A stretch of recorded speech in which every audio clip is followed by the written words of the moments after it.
क्रिस्त में आदि प्रिय सिस्टर्स एवं बच्चों, इन दिनों में हम लोग पुराना विधान के एक एक किताब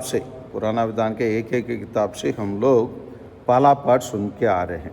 कुछ दिन के पहले हम लोग जोशुआ के ग्रंथ से सुने, उसके पहले हम विधि विवरण ग्रंथ से सुने, उसके पहले हम लोग गणना ग्रंथ से सुने, और इसी प्रकार हम लोग पुराना विधान में जो मुख्य संदेश हमारे लिए रहता है उसी को कैथोलिक कलीसिया हमको तैयार करके उसी को रोज मनन चिंतन करने के लिए देते आ रही है। आज हम लोग अगर एक नया पुराना विधान का किताब न्यायकर्ताओं का ग्रंथ में हम प्रवेश कर चुके हैं। अगर हम देखेंगे तो मूसा जैसे अपना मृत्यु होने के बाद हम लोग विधि विवरण ग्रंथ 14:9 को लीजिए। नून का पुत्र यहोशुआ प्रज्ञा चिंता से परिपूर्ण था, क्योंकि मूसा ने उन पर हाथ रखकर उनको उसको उत्तराधिकारी बनाया। लेकिन हम लोग यहाँ पर जोशुआ के ग्रंथ अध्याय 24-29 में आई है।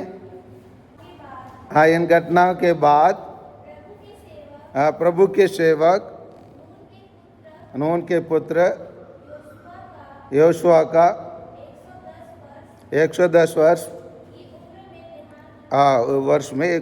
वर्ष की उम्र में क्या हो गया?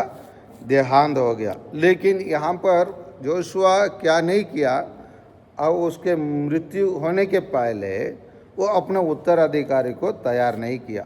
जहाँ मूसा ने अपने उत्तराधिकारी के रूप में यहोशुआ का तैयार किया, लेकिन यहोशुआ क्या नहीं कर पाए? अपना उत्तराधिकारी तैयार नहीं कर पाए।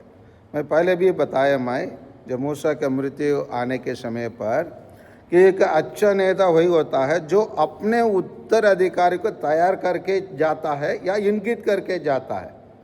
अगर कोई भी राजनीतिक पार्टी में भी देखेंगे तो अगर उत्तराधिकारी नहीं होता है वो पार्टी विभाजित हो जाता है, 2 दल में या हजारों दल में बांटा जाता है, अलग अलग अपने अपने को नेता घोषित करके।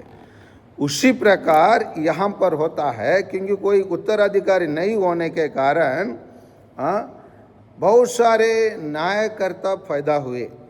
लेकिन न्यायकर्ता पैदा होकर उन लोग जैसे ज़रूरत के अनुसार अपने लोगों को अगुवाई करते हैं। लेकिन यहाँ कहा जाता है इस्राएली प्रभु की दृष्टि में पाप करने और बाल देवताओं के पूजा करने लगे। उन्होंने प्रभु को अपने पूर्वजों के ईश्वर को जो उन्हें मिस्र से निकाल लाया था छोड़ दिया। वे अपने आसपास रहने वाले लोगों को देवताओं को अनुयायी बनकर उनके पूजा करने लगे। वे प्रभु को छोड़कर बाल और असरता देवियों की पूजा करने लगे। यही चीज़ हो जाता है। यही चीज़ लोगों के बीच अगर दूसरे जगह में जाकर फंस के रहने से कभी कभी लोग अपना ओरिजिन को भूल जाते हैं, वहाँ आसपास के रहने वाले लोगों जैसे बन जाते हैं। लेकिन जब ऐसे कुछ होता है, ईश्वर ने उनके बीच में कुछ है ना, जब इस्राएल के दुर्गति बहुत अधिक बढ़ जाती थी तो प्रभु न्यायकर्ताओं को नियुक्ति किया करता था जो उन्हें लूटने वालों के हाथ से बचाया करते थे।